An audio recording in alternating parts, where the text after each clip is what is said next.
I always love doing these, and I think we're going to have a lot of fun on this one because we've got questions for the president and COO of the Kentucky Bourbon Festival. Randy, I got to say this in my head, Prasse, Randy Prasse, Posse. welcome in. Hey, thanks for having us. Well, I appreciate it, and last year was my first time at the Bourbon Festival, and it was a blast. It was so cool to see all the distilleries, the people, and just being able to have conversations with so many different folks that love bourbon, and have real in-depth conversations. So I kind of understand what the Bourbon Festival is, but for those unfamiliar, what is the Kentucky Bourbon Festival? That's a big question to start off with here. Not going to warm me up a little bit. What No, we is just the dive Bourbon right Festival? in. No, that's cool. So the way I try to explain it for people that haven't attended, and I will make an assumption, maybe incorrectly, but if you've ever been to a craft beer festival or a wine festival, the object is that you come into the venue and you see multiple breweries or vintners that are sampling their product, and the idea is, at least on the wine festival side of things, if you like that, you can buy a bottle, you can buy a case, you can buy two cases, put it in your car, take it home. And the new bourbon festival is like that. So I will say new because for 30 years, this is our 33rd year, so for 29 years, let's say, the Kentucky Bourbon Festival was more of a community fair festival, street fair, car show, hot balloon glow, bouncy houses for the kids, a beer garden where you could go and crack an ice cold beer and walk around, and some music. Um, and we had distilleries, but they weren't sampling or selling their goods. They were setting up these little cabins and things like that, which were really cool, but they were selling dry goods. They were selling their hats and shirts and things like that. But the laws have changed over the last 5 years to now we went from 11 distilleries in 2019 to 55 distilleries this year, and over half of them are the craft and kind of the up and coming emerging brands.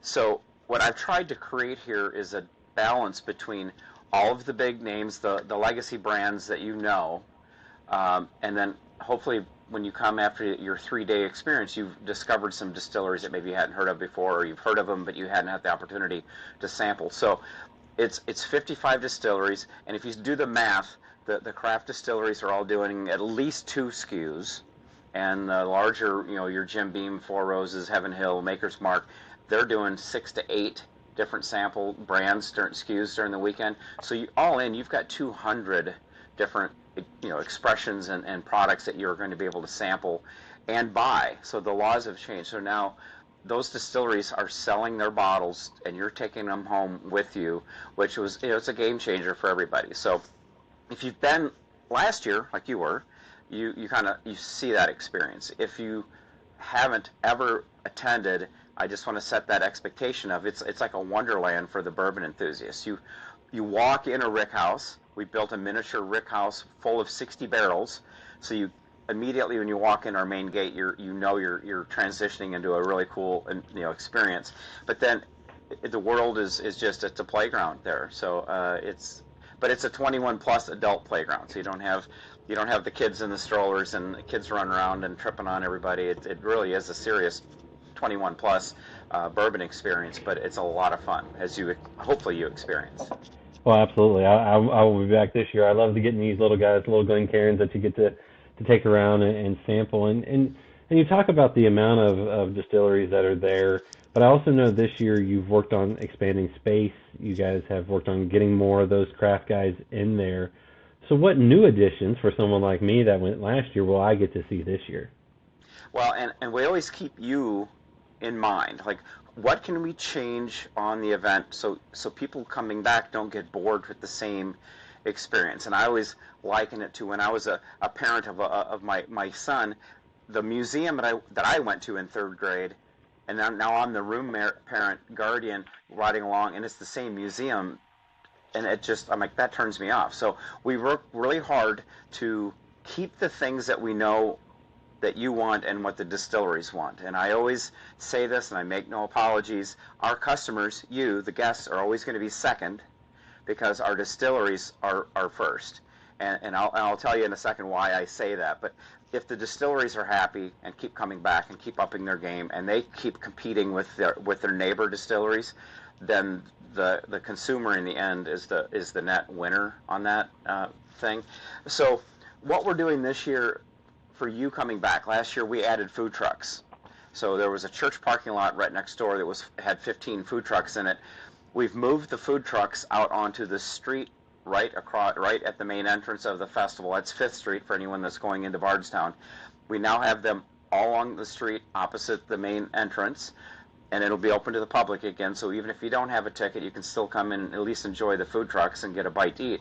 But that church parking lot now is going to be all of the bourbon marketplace. So all of the vendors, the reclaimed barrel furniture, the honeys, syrups, candles, all those kind of things that are bourbon themed that you can do shopping. The media tent that was new last year has moved into that parking lot area, and then the Great Tent, which is where we do our premium distillery showcase events, and we do 5 of them during the festival, that's all also going to be there. And what that has done is allowed the actual grass lawn area in front of the City Hall and in front of Spalding Hall more distilleries. So we have more distillery space. We're expanding the craft area, so that whole area where the craft distilleries were sharing with the marketplace vendors, that is all now the craft distilleries. So the main stage with the Bourbon 30 show is still going to be there, a whole new line of programming. That whole area now is going to be craft distilleries, and then on the main lawn where the larger mid and large size distilleries, a lot of them are splitting out. So I'll use Woodford Reserve and Old Forester as an example. They had one tent that they split. This year they're each doing their own activation. We've been working with, like, Heaven Hill will be there again, but the Evan Williams experience, they're splitting off and doing their own brand representation. So it's really getting into that where the one 20 by 30 foot tent can't contain some of these brands, so they're splitting off and doing brand specific activations. So again, at a glance, I think if you come in and you can't find what you're looking for, you're not looking close enough. So I mean, that's kind of what we're trying to do, is grow the footprint, but not just for the sake of growing it, but to make more room for the distilleries to really be on display. I love that, because I spend a ton of time in the craft area, just because, like you said, those guys we might not know, and it's a real cool way to get up close and personal with the distillers and the people that have created those. And another cool thing that you guys have this year is a Kentucky Bourbon Festival first, and it's a 2-story tent structure with the store on the first floor, the cigar lounge upstairs, so you can enjoy a cigar and also maybe do a little people watching, right? Yeah. And I mean, when you can't go out, you got to go up, and that's what we're doing this year. And thanks for bringing that up, because that is probably going to be one of the more visible new additions this year. The thing that we really like, I mean, obviously we know in Kentucky, bourbon and cigars, and then you throw horse racing in there. That's part of our culture. So I can bring 2 of those 3 things together at the Bourbon Festival. But not everyone is a cigar enthusiast. Some people are offended by the cigar smoke.